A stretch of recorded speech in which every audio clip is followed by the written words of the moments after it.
નમસ્કાર, મારું નામ છે ડૉક્ટર ધન્વંતરી કુમાર ઝા અને હું સુશ્રુત સંજીવની હોસ્પિટલ આણંદ અને આયુર્વેદ સંકુલ આણંદમાં કાર્યરત છું.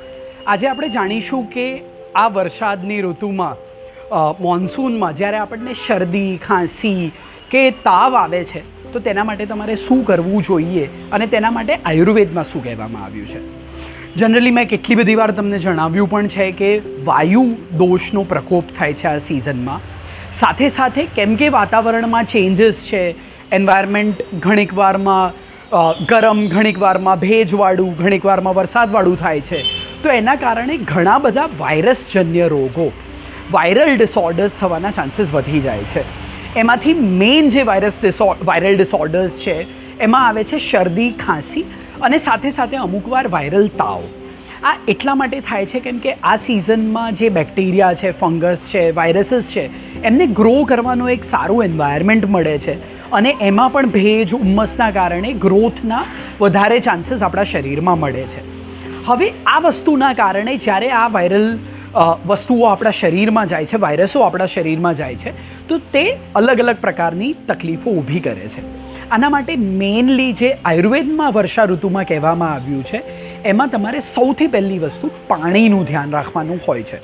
પાણી આયુર્વેદમાં કહેવામાં આવ્યું છે એ પ્રમાણે હંમેશા ઉકાળીને જ પીવું જોઈએ, સ્પેશિયલી વર્ષા ઋતુમાં.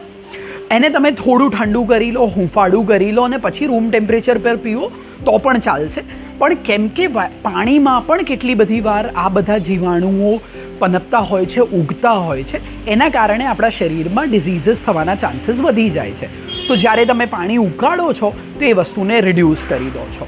જો તમને આ સિઝનમાં તાવ આવે છે તો તમારે મેઇન એક ઉપાય છે જે કરવાનો છે, એમાં તમારે અપ્રોક્સિમેટલી 3 લીટર પાણી લેવાનું છે.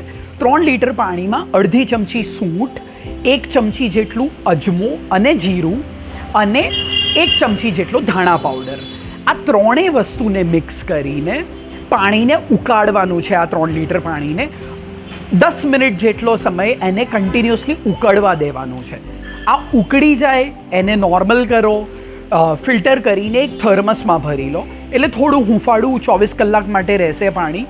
અને એ જ પાણી દિવસ દરમિયાન જ્યારે પણ તમને તરસ લાગે ત્યારે પીવો. આ કરવાથી તમને શરદી, ખાંસી અને તાવ, સ્પેશિયલી ફીવર માટેની આ વસ્તુ છે, પણ શરદી અને ખાંસીમાં પણ તમને આ ઇમ્યુનિટી માટે ઘણું સારું હેલ્પ કરશે. આ સિવાય લવિંગ તમે વાપરી શકો છો. જો ખાંસી તમને વધારે થતી હોય તો પાણીને લવિંગ સાથે ઉકાળીને સેમ આવી જ રીતે વાપરી શકો છો. તે તમારી ખાંસીને ઓછી કરશે.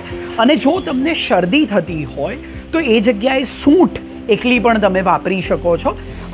અથવા તો તમે આ જે કોમ્બિનેશન છે, જે સૂંઠ, ધાણા પાવડર અને જીરું, આ ત્રણેય વસ્તુને યુઝ કરીને તમે જો કરશો તો તમને આ ત્રણેય વસ્તુમાં આ સિઝનમાં, મોન્સૂનમાં રાહત મળશે.